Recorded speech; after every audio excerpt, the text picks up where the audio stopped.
창세기를 통해서 우리 아브라함을 여정을 따라가고 있는데요. 아브라함이 가는 곳곳마다 어떻게 믿음을 또 발휘했는가, 믿음이 얼마나 또 성장했는가, 이런 것들 한번 살펴봅니다. 아브라함이 우리 13장에 보면은 비전을 따라서 헤브론을 옮겨갑니다. 거기서 하나님을 예배하며 살아가죠. 우리 13장 18절 말씀, 헤브론에 있는 마물의 상수리숲에 이르러 거기 거주하면서 여호와를 위하여 제단을 쌓았더라, 그렇게 기록하고 있습니다. 한편 아브라함과 헤어졌던 롯은 어떻게 됐을까요? 롯은 애굽 땅과 같은 현실, 바로 요단 지역을 바라보면서 요단 지역을 선택했습니다. 그가 갔던 그곳에서 그는 오늘 14장 1절부터 12절까지 국제전쟁의 소용돌이에 휘말리고 맙니다. 그곳에서 재산도 많이 모았을 것이고 잘 지냈을 텐데 어느 날 갑자기 이제는 모든 것을 빼앗기고, 우리 12절 보시면은 소돔에 거주하는 아브라함의 조카 롯도 사로잡고 그 재물까지 노략하여 갔더라.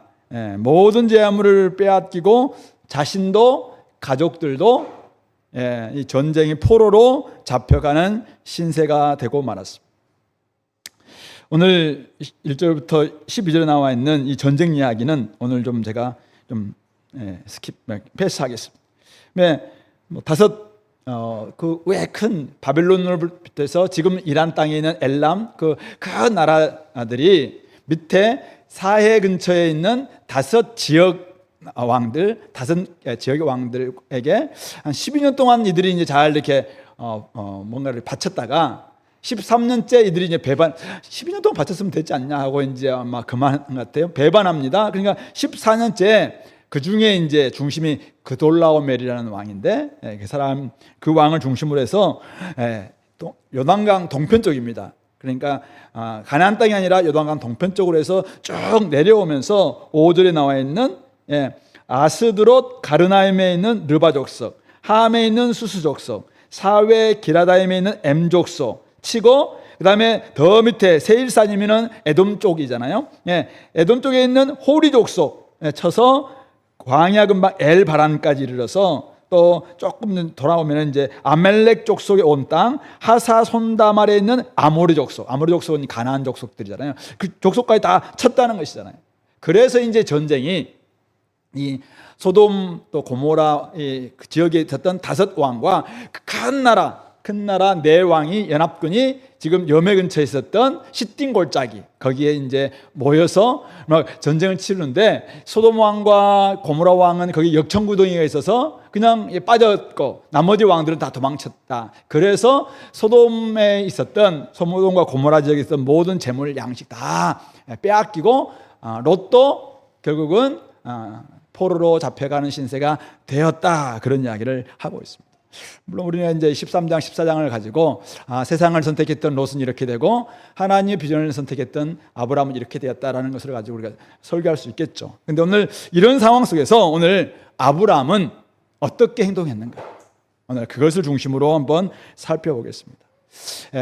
아브라함은 이 소식을 듣기 전에, 그러니까 헤브론에 옮겨 있을 때 싸움이 일어나기 전, 그러니까 싸움 전 그는 어떻게 준비하고 있었는가, 그리고 싸움이 일어났을 때, 싸움에 참전했을 때, 싸움 중 어떻게 그는 어떤 태도로 그걸 참여하고 있는가, 그리고 싸움이 끝나고 난 다음에 싸움 후 또 다른 싸움이 그한테 이제 있었는데 그 싸움은 어떻게 마무리하고 있는가, 이것을 중심으로 한번 살펴보겠습니다.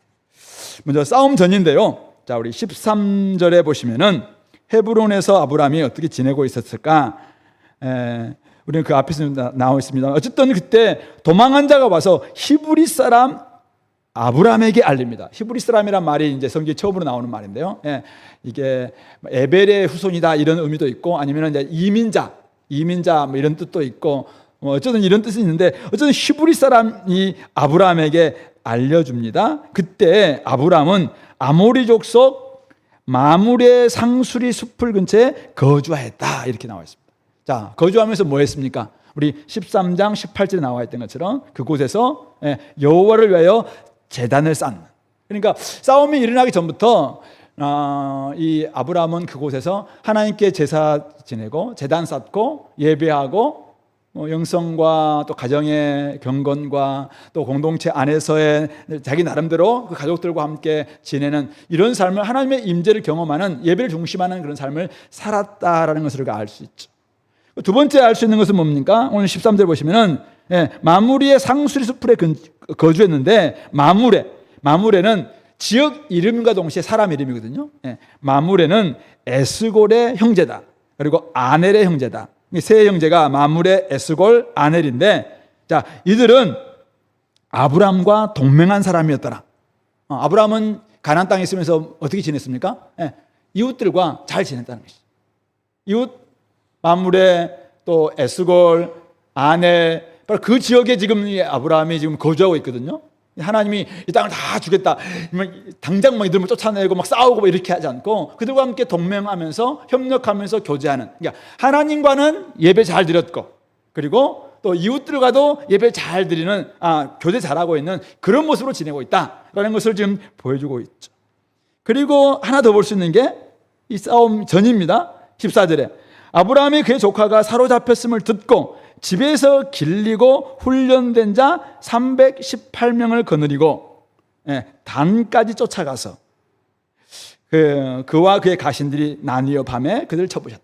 그러니까 그가 지금 이 싸움을 예상했을까요? 예상하지 못했을 거라고 생각해요. 그런데 어쨌든 본인은 세상이 어떤 곳인가라는 것을 알기 때문인지 모르겠어요. 자기 가정을 지키기 위해서인지, 또 318명이라는 어떤 종들, 또 가신들, 이런 사람들을 집에서 길리고 훈련시켰다라는 것을 알 수 있죠. 그러니까 그는 굉장히 318명이라는 가신들이 있는 거 보면 굉장히 부자였습니다. 그런데 싸움을 위해서, 어떤 싸움일지 모르겠어요. 자기 가정을 지키기 위한 싸움일지 아니면은 하나님께서 주시는 비전을 이루기 위해서 훈련시켰는지 정확히는 모르겠어요. 그러나 어쨌든 기본적인 소양을 훈련하면서 준비시키고 있다라는 것을 잘 보여주고 있는 것입니다. 그러니까 싸움이 일어나기 전에 이제 우리가 이런 정보를 통해서 알 수 있는 것은 뭐냐면은, 우리가 살고 있는 세상은 크고 작은 싸움의 현장인데, 이 아브라함은 그 싸움을 예상했는지 않는지 잘 모르겠어요. 근데 그가 그곳에 헤브론 땅, 하나님의 비전의 땅입니다. 그곳에 가서 하나님께 예배드리고 우리 하나님과 교제하면서 늘 하나님 임재 가운데 살았다. 그러니까 하나님의 뜻이 무엇인지를 늘 추구하며 살았다는 것이죠. 또 이웃들과 마므레, 아까 에스골, 아넬과 같은 이웃들과도 서로 교제하면서 또 잘 지내는 이런 모습, 이웃들과 형제들을 잘 지내고 살아가는 모습입니다. 뿐만 아니라 자신이 누구냐면은 사람들에게 히브리 사람이라는 정체성을 가지고 좀 살아가고 있는 것 같아요. 자기는 나는 누구인가, 히브리 사람이다라는 이 정체성을 가지고 자신을 또 지키면서 또 살아가기도 했습니다. 또 세상은 여전히 전쟁이 있고 또 여러 가지 어려움도 있고, 아무리 이 땅이 낙원 같다 할지라도, 자기가 부자하고만 할지라도 밖에는 또 이런 위험이 있다라고 생각하니까 나름대로 318명이라는 이 가신들을 불러서 함께 열심히 좀 훈련도 시키고 있는, 그러니까 밖에서 일어날지도 모를 어떤 싸움을 대비하는 이런 훈련, 이런 예비된 훈련들을 하고 있었다라는 것을 보여주고 있는 것입니다. 바울은 우리 에베소서 6장에서 우리가 여러 가지 이제 관계에 대한 이야기를 쭉 하고 난 다음에, 우리가 영적 싸움을 위해서, 우리의 싸움은 혈과 육의 싸움이 아니라 하늘에 있는 영들과의 싸움이기 때문에 한 세 가지 정도를 이야기하잖아요. 먼저는 주 안에서 강해라. 주 안에서 강건해야 된다. 주 안에 있는 것 중요하다. 두 번째는 이미 예수님께서 이루신 그 능력을 힘입기 위해서 하나님의 전신갑주를 입어라. 그리고 모든 기도와 간구로 이제는 형제를 위해서, 성도를 위해서 늘 기도해라. 이 세 가지 정도를 이야기하고 있는 것 같아요. 그런 점에서 오늘 우리는 어떻게 해요? 지금 아직 여러분들 삶 가운데서 싸움이 혹시 있나요? 싸움 있는 사람들은 싸움 잘하면 되는데요. 근데 싸움이 없다 할지라도 혹시 우리 삶 가운데서 이 땅에서 살아가기 위해서 기본적인 준비, 그러니까 하나님과 관계 안에서 늘 예배하고 예배를 중심에 두고 하나님의 이름을 부르는 제단을 쌓는 이런 훈련들 준비를 좀 잘하면 좋겠다. 그러면은 하나님의 뜻이 무엇인지 알 수 있고 이 땅에 대해서 이 싸움을 내가 출전해야 될지 아니면 안 가야 될지 이런 것도 아마 발견할 수 있다고 생각하고 어떤 믿음의 선택을 함에 있어서 이 하나님과의 관계에서 오는 어떤 그 뜻 이것을 받는 것은 굉장히 중요하다고 생각해요. 그런 점에서 여러분들이 제단 쌓는 것, 여러분들의 삶 중심에 예배가 있느냐이죠. 여러분들의 삶 중심에 예배가 있다면은 국제적인 감과 국제적인 여러 가지 정세 속에서도 내가 해야 될 일이 무엇인가 이런 부분들을 제대로 깨달을 수 있지 않겠는가. 그리고 이웃과의 관계 속에서는 늘 잘 지내는 거죠. 이웃과 뭐 전도의 대상자이기도 합니다만은 그러나 어쨌든 그들과 너무 좀 싸우지 마시고 오늘 마무레와 에스골과 아내와 함께 같이 이렇게 협력하며 지내는 이런 모습들이 사실은 뭐 나중에 언제 주님께서 이 가나안 땅을 약속으로 주실지 모르겠지만 그때까지는 어쨌든 잘 지내는 거 이게 굉장히 중요한 부분이죠. 이웃들과 맨날 뭐 등지고 살아가는 이런 모습은 좋지 않은 것 같아요. 그래서 함께 이렇게 협력하고 교제하는 이런 모습들을 굉장히 중요한 것 같고요. 그리고 이제 어떻게 될지 모르니까 영적 싸움을 위해서 우리가 준비하는 것. 그래서 이 싸움, 우리 318명을 준비시키는 옛날에 80년대 이야기인데요. 80년대, 제 90년대 간사가 됐을 때 그때 고항인 박사님이라고 계셨어요. 통일 3.18 운동을 막 일으켰던 이런 분인데 이분이 이제 여기에서 이 3.18 이걸 따와서 318명의 어쨌든 통일을 위한 일꾼들을 키우겠다 하고 막 같이 막 훈련하면서 제가 간사들 막 갔을 때 같이 우리 기도했는데 그런 그 꿈을 막 이야기하던 기억이 있습니다. 그래서 우리가 통일을 위해서도 막 이렇게 준비하듯이 여러분들 우리 삶 가운데서 일어날지도 모를 여러 가지를 생각한다면은 이 준비하는 것은 굉장히 중요할 것 같다. 근데 이제 좀 우리가 이 근력이 없으면은 근력 이야기하면 제가 늘 부끄러운데 저는 근력이 별로 없어요. 그러니까 조금 하다 보면은 뭐 지치기도 하고 그래요. 근데 영적인 이 근육 이것을 키울 필요가 있겠다.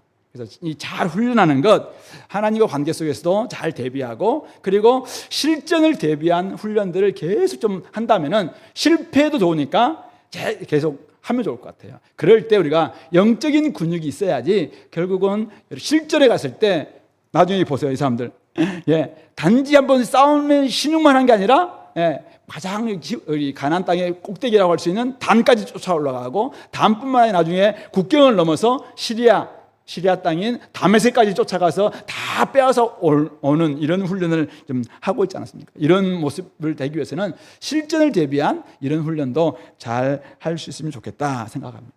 우리 공동체 안에는 코스웍이 있잖아요. LTCO 같은 코스웍들이 있는데 이것들을 잘 좀 받으면서 좀 훈련하는 게 필요한 것 같고요. 그리고 우리 교회는 이제 코스웍, LTC 빼놓고는 거의 다 맨 땅에 헤딩하는 훈련들이잖아요.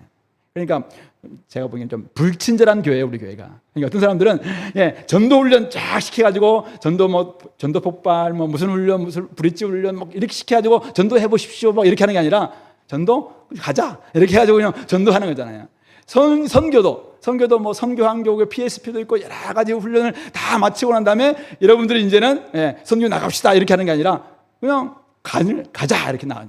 가면 중국 다니면서 언어도 안 돼가지고 헤매다가 나중에는 진짜 헤매다가서 충격받고 돌아와서 언어 공부하기도 하고 또 다시 오면은 또 몇 주 하다가 또 다시 한국어 하다 보니까 또 사라지기도 하고 어쨌든 이렇게 늘 하면서 조금씩 이렇게 자라가는 좀 온도잡 트레이닝을 좀 우리 교회는 좀 시키고 있는데 어쨌든 간에 실전을 대비한 훈련 전도든지 기도든지 이것은 사실은 실전 이렇게 하면서 훈련되는 것이 좀 필요하다. 그런 생각이 듭니다. 최근에 제가 어제 우리 LTC 하면서 이제 누군가가 이야기하더라고요. 코스웍 때, LTC 때는 정말 우리가 목표를 가지고 이렇게 하고 있지만은 LTC 끝나고 그거 하는 사람이 어디 있어요? 이렇게 이야기하더라고요. 정말 그 말 듣고 진짜라고? 여러분들 LTC 끝나면서 안 해요? 경건의 시간이고 기도고 성경 읽기 안 합니까? 그런 소문이 혹시 이분들이 듣고 와갖고 하는 사람이 어디 있냐고 그래서 아니 진짜야? 내가 그런 생각이 들었는데 그렇지는 않죠. 우리는 열심히 그래도 이렇게 하잖아요. 근데 진짜 우리가 만약 경건의 훈련이 되지 않아서 하나님 관계도 안 되고 기도 훈련도 안 돼 있고 말씀도 잘 모르고 그런 가운데 있다면은 진짜 전쟁이 일어났을 때 우리 가운데 영적 전쟁이 일어났을 때 어떻게 우리가 싸워 나갈 수 있겠습니까? 그런 점에서 이런 부분들은 여러분들이 옛날에는 소그룹 조장님들이 다 체크도 하고 했는데 요즘은 자발적 제가 좀 맡기고 있잖아요. 알아서 하라 그러면 알아서 안 하는 경우가 많긴 하는데 어쨌든 좀 맡기고 있는데 결정적인 순간 여러분들 실력이 드러납니다. 그래서 어쨌든 영적 이 근육을 키우는 이 훈련들은 굉장히 중요하겠다. 이 사실을 깨닫고 어쨌든 잘 준비됐으면 좋겠습니다. 두 번째가 싸움 중인데요. 자, 오늘 13절, 14절 다시 봅시다. 자, 아브라함이 그의 조카가 사로잡혔음을 들었습니다. 아브라함이 어떻게 행동했는가 우리가 보기 위해서 한번 동사를 중심으로 살펴볼 텐데, 자, 아브라함이 그의 조카가 사로잡혔음을 들었습니다. 그리고는 집에서 길리고 훈련된 자 318명을 거느리고 데리고 단까지 쫓아갑니다. 그리고 그와 가신들이 밤에 나뉘어서 그들을 공격하죠. 쳐부십니다. 그리고 거기서 끝나지 않고 아마 그들이 더 도망을 가겠죠. 그래서 다메섹, 시리아 땅 왼편 호밧까지 쫓아갑니다. 왜 쫓아갔습니까? 아직도 다 취하지 않았기 때문에. 그래서 16절 모든 빼앗겼던 재물과 자기의 조카 롯과 그의 재물과 또 부녀와 친척을 다 찾아왔더라. recovered. 회복시켰다라고 이야기하고 있는 것입니다. 아브라함은 롯과 헤어졌을 때 첫 번째 원칙이 뭐였죠? 우리 13장 8절 말씀 볼까요? 13장 8절. 아브라함이 롯에게 이르되 우리는 한 친족이다. 우리는 형제다, 형제. 너나 나나 내 목자나 네 목자나 서로 다투게 하지 말자. 이게 첫 번째 원칙이었습니다. 그러니까 형제라는 사실을 잊지 않는 것이죠. 그래서 형제 어려움을 당하고 있는 것이죠. 그러므로 그는 형제가 지금 잡혀갔다. 이런 소식을 들었을 때 나를 버리고 간 놈이니까 내가 포기해. 이런 마음이 아니야. 나 몰라 하지 않고 강 건너 불구경하지 않고 가나안 밖에서 일어나고 있는 전쟁이니까 난 몰라. 이렇게 하지 않고 내 형제가 당한 어려움을 듣고 지금 그가 나서고 있다는 것이죠. 뿐만 아니라 그렇게 하고 난 다음에 롯이 아브라함을 떠난 후에 여호와께서 이제는 동서남북을 다 주겠다. 네가 한번 이 땅을 쭉 다녀봐라. 내가 이것을 너에게 주겠다. 하나님의 약속을 받은 사람이에요. 그러니까 이것은 하나님이 나에게 이 가나안 땅을 주시고 내 자손들에게 주신다라는 이 믿음이 있으니까 어떻게 해요? 하나님과 예배하고 하나님 주신 약속도 있고 비전도 있는데 형제가 지금 어려움을 당하고 있어요. 그럼 어떻게 해야 됩니까? 나는 이것만 붙잡고 형제의 어려움은 내가 그냥 무시해요? 그거는 사실 그리스도인이라고 볼 수가 없는 것이죠. 그러니까 오늘 이 아브라함은 이는 형제가 당하고 있는 어려움을 소식을 들었고 그리고 하나님이 나에게 주신 약속은 분명히 있고 하나님을 신뢰하는 것이죠. 하나님을 신뢰함과 형제 어려움을 듣는 이 두 가지 긍휼의 마음이죠.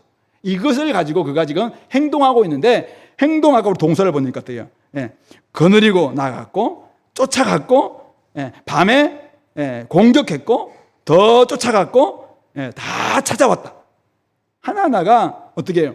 굉장히 수고와 헌신과 희생과 섬김, 자기의 목숨이 걸린 문제일 수도 있어요. 그런데 그것을 일시적으로 섬김으로 끝내지 않고 있다는 것입니다. 수동적으로 지금 누군가가 시켰기 때문에 하는 모습이 아니에요. 적극적이고 능동적이고 지속적으로 끝까지 나가고 있습니다. 사랑에는 수고가 따르게 되어 있어요. 사랑은 수고, 눈물, 헌신, 희생 이거 없이는 사랑을 논할 자격도 없어요. 사랑은 자기의 유익을 구하지 않고 타자의 유익, 다른 사람의 유익을 구하는 것이 사랑이잖아요. 그렇기 때문에 오늘 형제를 사랑하는 마음에서 출발한 이 싸움에서 그가 어떻게 해요? 적극적으로 그리고 능동적이고 지속적으로 계속 지금 나아가고 있습니다. 언제까지? 완전한 승리. 모든 것을 되찾을 때까지 결코 쉬거나 멈추지 않고 있다는 것이죠. 물론 이 싸움이 아브라함의 실력으로만 이긴 싸움은 아니라고 생각해요. 분명히 하나님을 의지하고 나아갔기 때문에 하나님께서 기드온 300용사를 통해서 수많은 족속을 막 물리쳤던 것처럼 오늘 아브라함이 데리고 간 318명이 지금 이 그돌라오멜의 연합국을 어떻게 사실 이겨낼 수 있는가? 이거는 원래는 잽이 안 되는 다윗과 골리앗보다 더 사실은 비교가 안 되는 싸움이에요. 오늘날라면은 우리나라와 진짜 러시아 내지는 중국 또 북한 이 정도의 연합국과 우리가 싸우는 우리나라 정도가 아니죠. 그냥 우리 서울 서울에 있는 어떤 군대가 있다면 수방사가 만약 그냥 이 중국, 러시아, 북한 이 군대와 싸우는 뭐 그 정도의 지금 이 모습이거든요. 그런데 이 싸움을 그가 끝까지 했다는 것은 이거는 믿음이 없이는 불가능합니다. 하나님께서 도와주실 것이다라는 믿음이 있었기 때문에 가능한 부분이다라는 것을 보고 있는 것입니다. 결국 형제를 위한 섬김과 수고, 사랑의 싸움은 지금도 계속되고 있는데요. 여러분들은 좀 어떻게 하고 있는가? 오늘 아브라함은 그 싸움을 위해서 쉬지 않고 멈추지 않고 수고하고 섬기고 자기의 희생을 감수하면서 이렇게 나아가고 있다는 것입니다. 열심히 섬기는데 이것은 말로만 하는 게 아니라 구체적으로 표현되고 있는 것입니다. 형제사랑은 섬김과 희생 또 십자가를 지는 싸움인데 이것은 일회성으로 끝나지 않습니다. 바울이 갈라디아 교회에서 이야기하고 있는 것처럼 해산하는 수고를 내가 또 하겠다는 거예요. 여러 가지 지금 어려움이 있어요. 근데 그들을 위해서 내가 다시 해산하는 수고를 감당하겠다.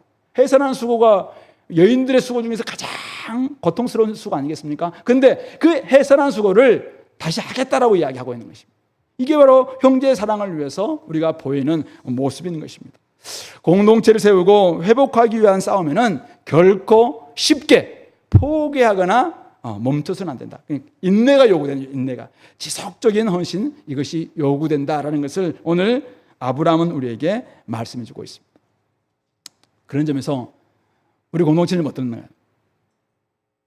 이 수고와 쉼, 여러분들은 수고, 쉼 어디에 좀 포인트가 있어요? 여러분들은 어디에 관심 있습니까? 다 쉼이죠. 우리 교회 쉬는 교회였으면 좋겠다. 우리 주변의 교회가 좀 쉬었으면 좋겠다. 아멘. 없군요. 예. 우리 교회 수고했으면 좋겠습니까? 예, 좋아요. 수고 앞으로 계속 시킬 거예요. 네, 좋아요. 근데 점점 오늘날 많은 사람들이 이제는 좀 쉬고 싶다. 이런 사람들이 많은 것 같아요. 그렇죠. 어른들만 쉬고 싶은 게 아니라 애들도 초등학교 6학년만 되면 공부가 너무 힘들어. 좀 쉬고 싶다. 5학년 때가 나 열심히 했으니까 6학년 때 좀 쉬고 싶다. 중학교 가면은 중3 되면은 중학교 2학년들 보고 이제 이야기하잖아. 자기들은 내가 너희들 때는 말이야. 막 이렇게 이야기하는 거잖아. 그러니까 중학교 때는 중3이 어른이잖아요, 어른. 그러니까 어른은 좀 쉬어야 된다고 생각하는 이런 마음들이 있는 거죠. 예, 대학교 가면 3, 4학년 되면은 1, 2학년 때 보면은 언제 졸업하냐, 막 이렇게 이야기하냐. 군대 가면은 병장들이 막 이병들 보면서 정말 너라면 죽는다 죽어 막 이렇게 이야기하면서 막 이렇게 하는 이유가 뭐예요? 자기는 이제는 쉴 때 됐다 이런 말이잖아요. 우리 교회가 좀 조금 그런 느낌이 요즘 곳곳에서 이제는 좀 쉬고 싶다 이런 이야기가 자주 들려요. 다른 교회 가면은 거의 지금 가장 열심히 뛰어야 될 지금 나이대인데 우리 교회가 좀 젊은 교회다 보니까 오랫동안 뛰었어요. 그러니까 중학교 같은 교회잖아요. 중3들이 많아요. 중3들이. 그러니까 나 이 정도 좀 했어. 내 때는 말이야. 이렇게 하면서 쉬는데 다른 교회 가면은 지금 한참 뛰어야 될 때. 그래서 우리 교회 좀 졸업 현상이 있는 게 아닌가. 좀 염려하고서 제가 이러면 안 되는데 이렇게 하면은 누가 나중에 섬길 수 있겠는가? 누가 섬기고 수고할 수 있겠는가? 이런 마음이 좀 드는 것입니다. 어거스틴은 주님 품에 안길 때까지 쉼과 안식은 없다. 이 땅의 삶을 그렇게 좀 표현했습니다. 이 땅의 삶은 수고와 슬픔밖에 없어요. 지난주에 형님이 세상을 떠나서 제가 가서 너무 빨리 사실은 떠나서 제가 마음이 너무 아프긴 했었어요. 그런데 다시 한번 제가 돌아보면서 이 땅의 삶이 참 수고와 슬픔밖에 없었다. 정말 형님 수고했다. 근데 이제는 주님 품에서 좀 안식을 잘 누려라. 막 이런 마음으로 제가 기도하고 왔습니다. 이 땅의 우리 삶 가운데서는 수고와 슬픔이 밖에 없을 때가 많아요. 그러나 어떻게 해요? 우리가 수고와 슬픔밖에 없는 이 땅 가운데서 누군가를 섬겨야 되기 때문에 때로는 우리가 누군가는 수고해줘야 돼요.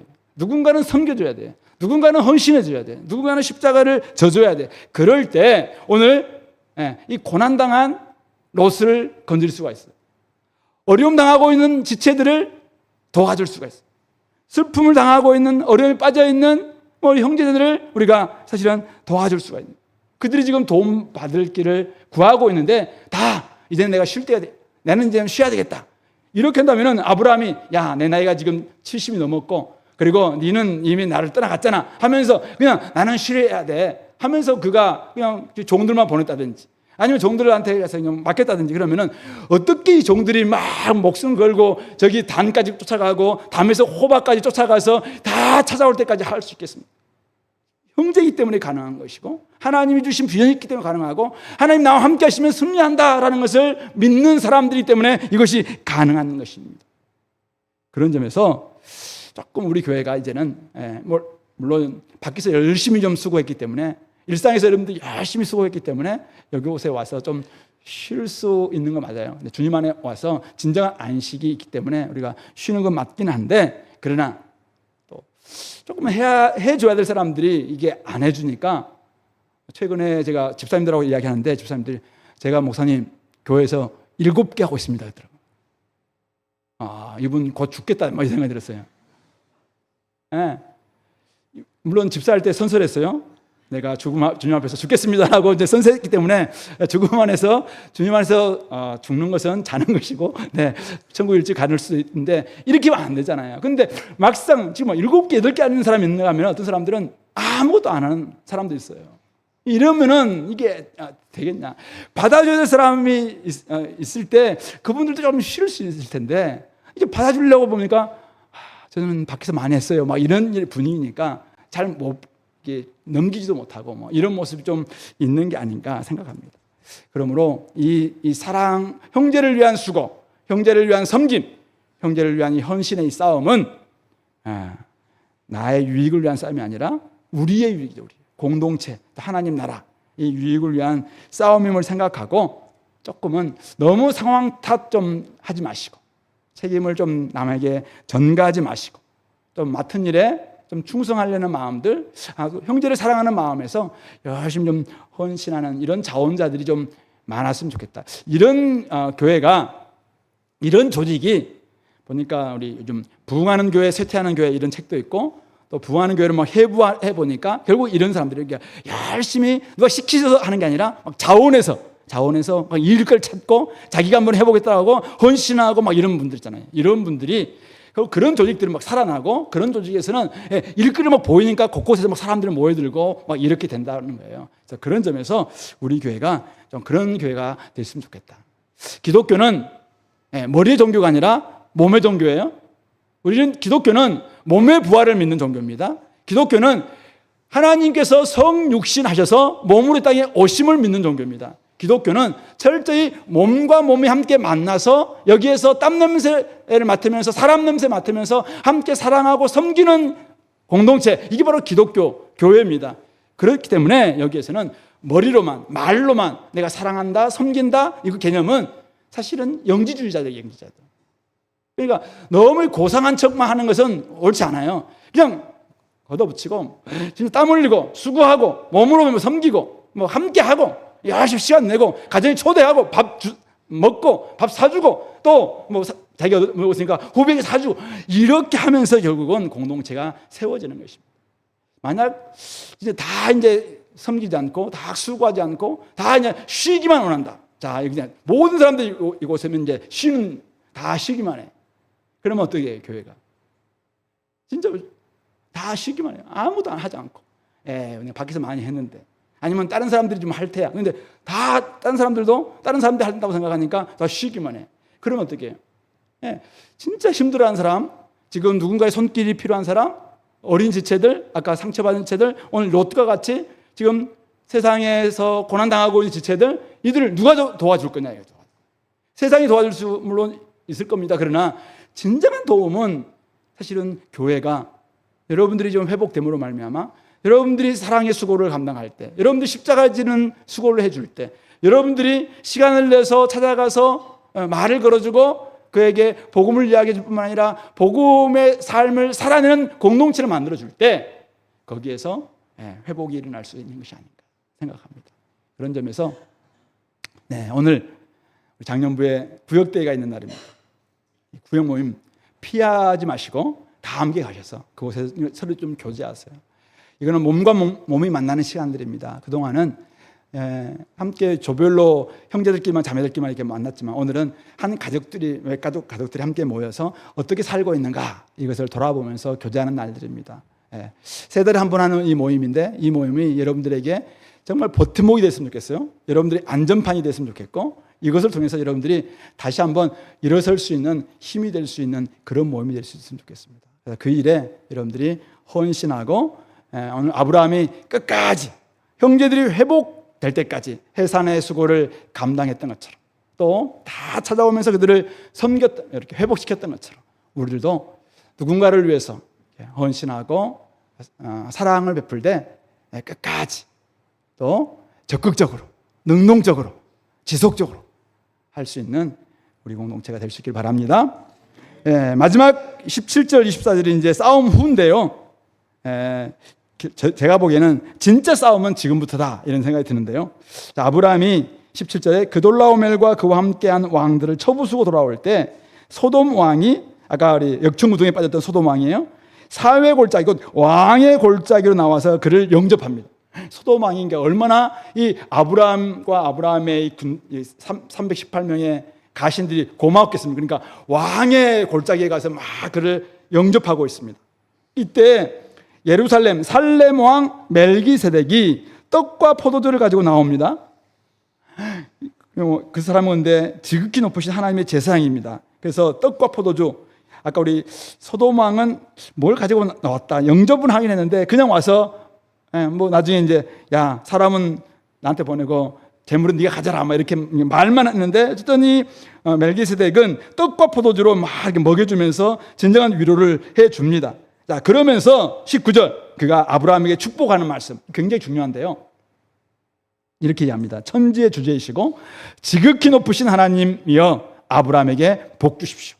하나님을 지극히 높으신 하나님이다 이렇게 이해하면서 아브라함 복 달라고 이해합니다. 그러면서 20절 너희 대적을 네 손에 붙이신 지극히 높으신 하나님을 찬송할지로다. 네가 얻은 영광, 네가 얻은 승리 바로 하나님이 주신 승리다. 하나님이 주신 은혜다. 그러므로 하나님께 영광을 올려드리라. 어쩌면은 소돔 왕이 그를 맞이했을 때는 자기가 우쭐했을 거라고 생각해요. 아, 내가 대단한데? 물론 하나님의 은혜를 뭐 생각하면서 다른 사람들이 막 당신 대단합니다 막 이렇게 하니까 진짜 자기가 대단하다고 생각할 수 있어요. 그런데 멜기세덱 지극히 높으신 하나님 제사장이 딱 이야기하니까 나에게 복 주시는 분은 하나님이시고 아 나에게 승리 주시는 분도 하나님이시구나라는 것을 깨닫게 되는 것이죠.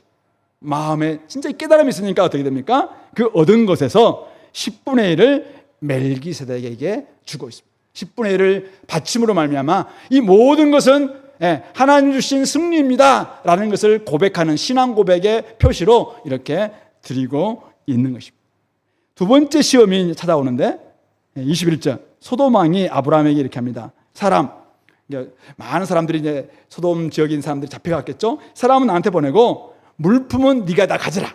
자 오늘 본문에 보시면은 자 12절에서도 11절부터 보세요. 11절부터 소돔과 고모라의 모든 재물과 양식을 빼앗아가고 12절에서도 조카 롯도 사로잡고 그 재물까지 노력하여 갔다라고 기록하고 있습니다. 그리고 16절 모든 빼앗겼던 재물과 자기의 조카 롯과 그의 재물과 부녀와 친척을 다 찾아왔다. 재물이라는 표현들이 굉장히 많으면서 오늘 21절 사람은 내게 보내고 이 재물은 네가 가지라. 이렇게 이제 소돔 왕이 이야기합니다. 당연히 전쟁에서 이긴 사람이 아브라함이니까 전리품 아브라함이 갖는 게 권리죠. 자, 그런데 이때 아브라함이 뭐라고 이야기합니까? 소돔 왕에게 이르되 천지의 주제이시고 지극히 높으신 하나님 여호와께 내가 손을 들어 맹세합니다. 나는 여호와 하나님 앞에서 하나님 주신 승리 앞에서 내가 맹세하는데 네 말이 내가 아브라함으로 치부하게 즉 부자 되게 했다 이런 말을 들을까 싶어서 너에게 속한 것은 실 한 오락이나 들매끈 한 가닥도 내가 가지지 않겠다. 가장 작은 거 하나도 네가 나에게 주는 거 이거 내가 취하지 않겠다. 소돔 왕이 아브라함을 부자 되게 만들었다 이런 말 절대 듣지 않기 위해서 내가 전리품 얻을 수 있는 권리도 있고 충분히 그 재물을 얻을 수도 있겠지만은 내가 취하지 않겠다 이렇게 이야기하고 있습니다. 그러니까 오늘 이 본문에서 이 재물이라는 표현들을 굉장히 많이 강조하고 있는 걸 봤을 때 사람들이 저 사람이 지금 이렇게 참여하는 것은 분명히 재물 때문일 거야라고 생각할 수도 있겠고 또 소돔왕도 또 잡혀갔다 풀려났던 롯도 삼촌이 나를 돕는 것은 결국은 저 재물 때문에 그런 게 아닐까? 이런 사실은 마음이 들 수 있어요. 수많은 사람들이 지금 그걸 보고 있는 거죠. 아, 아브라함은 좋겠다. 저 사람들이 가서 승리를 했지만은 승리는 다 있고 저 엄청난 재물이 아브라함한테 가겠는 걸 막 이런 마음이 좀 들고 있는 이런 상황이잖아요. 그때 소돔왕 이 말 앞에서 그는 어떻게 합니까? 나는 네가 준 재물 취하지 않겠다. 하나님 앞에서 맹세한 그대로 나는 이 길을 가겠다. 하나님의 마음 앞에서 내가 마음, 믿음 지켜내겠다. 이렇게 이야기하고 있어요. 물론 전리품을 취한다는 것 자체가 믿음이 뭐 없다든지 아니면은 뭐 이것은 전쟁에서 뭐 이렇게 해서는 안 된다든지 그것은 절대 아니에요. 근데 지금 소돔 왕에게 말하고 있는 말에서 혹할 수 있는 어떤 부분이 있다는 것이죠. 그런 부분에서 자기가 미혹되지 않겠다라는 것을 명확하게 지금 하면서 믿음을 지켜내고 마음을 지켜내고 있는 게 지금 아브라함이 싸움에서 이기고 있는 것입니다.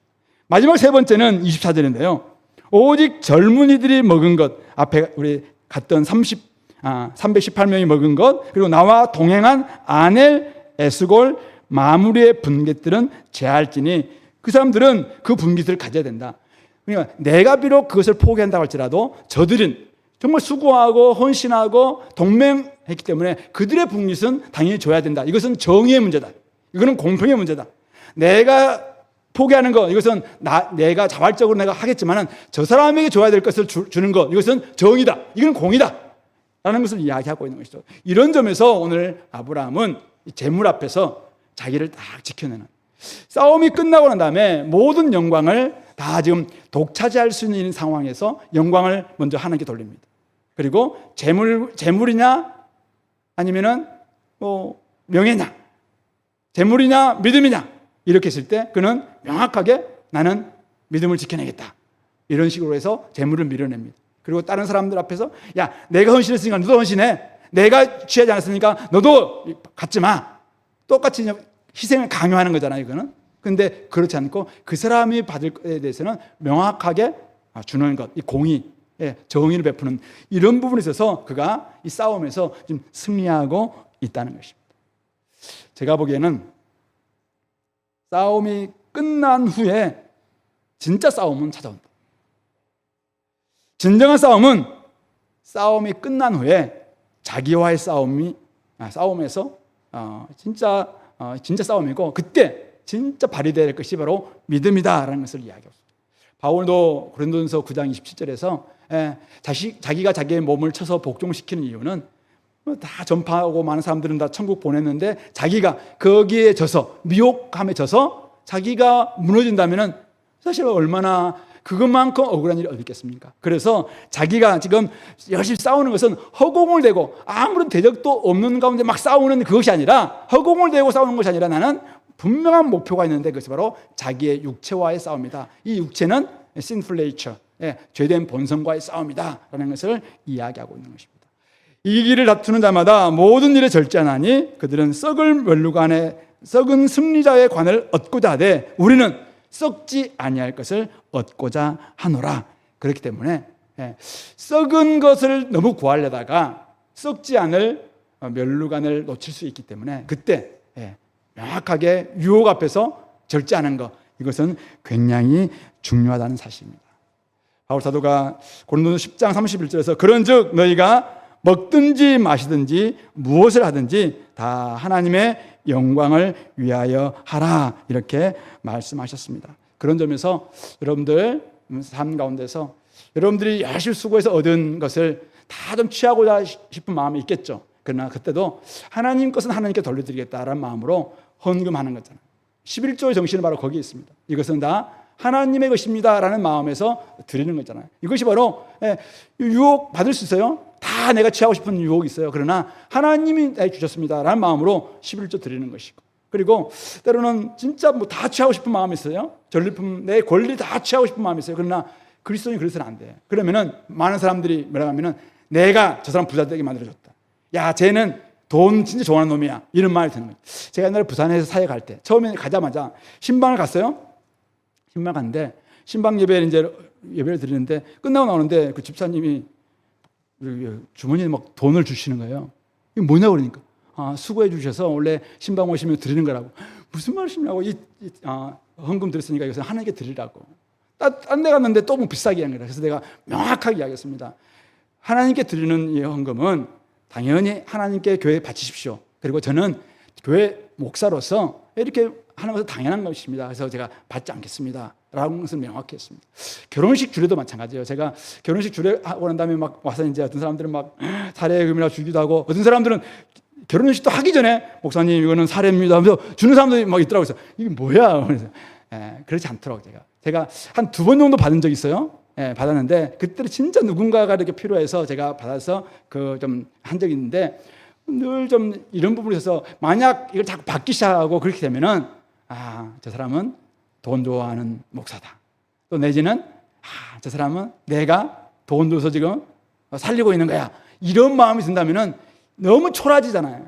하나님께서 맡겨주신 일들을 감당하는데 사람들이 계속 저 사람은 뭘 좋아해? 뭐 이렇게 말한다면 너무 초라해지잖아요. 그래서 제가 그런 초라함을 좀 이렇게 방지하기 위해서라도 명확하게 선포하면서 이거는 하지 않겠다 이렇게 이야기했던 거거든요. 오늘 아브라함의 모습을 보면서 이런 부분들, 진짜 싸움은 이 유혹 앞에서 머뭇거리고 있는 나 자신과의 싸움이구나. 이때 진짜 믿음이 발휘돼야 되는구나 라는 것을 깨닫게 됩니다. 성도 여러분, 오늘 말씀을 정리하면서 영적 싸움은 우리 형제자매들을 위해서 섬기고 헌신하고 수고하고 또 십자가를 지는 이런 준비하는 과정에도 찾아옵니다.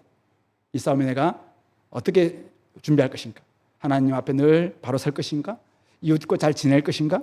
그리고 나를 쳐서 복종시키면서 끊임없이 준비하고 언젠가 찾아오게 될 그 영적 전쟁 앞에서 내가 정말 과감하게 담대하게 나아갈 수 있는 이런 사람이 될 것인가 될 것인가. 이 준비 과정에서 끊임없는 싸움이 옵니다. 우리는 더 놀고 싶죠. 안 하고 싶잖아요. 큐티, 성경 읽기, 기도 이거 안 하고 싶을 때가 많잖아요. 근데 그러면서 끊임을 준비하는 이런 과정을 통해서 여러분들이 자신의 근력들을 계속 만들어가면은 언젠가 그 싸움들이 일어났을 때 단까지 쫓아가고 나중에 다메섹까지 쫓아가서 사람들을 막 다 데려올 수 있는 이런 실력을 발휘할 수가 있는 것입니다. 그런 점에서 잘 준비하시기 바랍니다. 혹시 지금 한창 싸움 중에 있습니까? 영적 싸움 아니면은 실적인 사랑의 수고의 싸움을 지금 하는 중에 있습니까? 오늘 아브라함이 보여주고 있는 것처럼 끝까지 사랑하시기 바랍니다. 인내하면서 사랑하시기 바랍니다. 지속적으로 섬기시기 바랍니다. 즐거운 마음으로 십자가를 지는 수고를 감당하시기 바랍니다. 몸으로 섬기지 않고서는, 땀 흘리지 않고서는 아이들도 또 영적으로 어린 지체들도 힘들어하는 사람들도 우리가 위로받을 수가 없습니다. 누군가가 울고 있다면은 어떻게 해요? 하나님 저 자매 저 형제 하나님 눈물 닦아주십시오. 기도에 지속적으로 하십시오. 근데 뿐만 아니라 찾아가서 어떻게 해요? 눈물 닦아주는, 옆에 있어주고 격려해주고 또 밥 한 끼 사주고 이런 수고를 감당할 때 거기에서 위로가 찾아오는 거 아니겠습니까? 그러므로 이 수고는 끝까지 해야 되는 것입니다. 예수님도 자기에게 주신 사람들, 자기의 사람들 사랑하시되 끝까지 사랑하셨다. 우리 요한복음 13장에서 그렇게 말씀하고 있습니다. 그런 점에서 사랑에는 수고가 따르고 인내가 따르고 열정이 따릅니다. 지속적으로 하는 게 됩니다. 잠시 쉼이 필요하죠.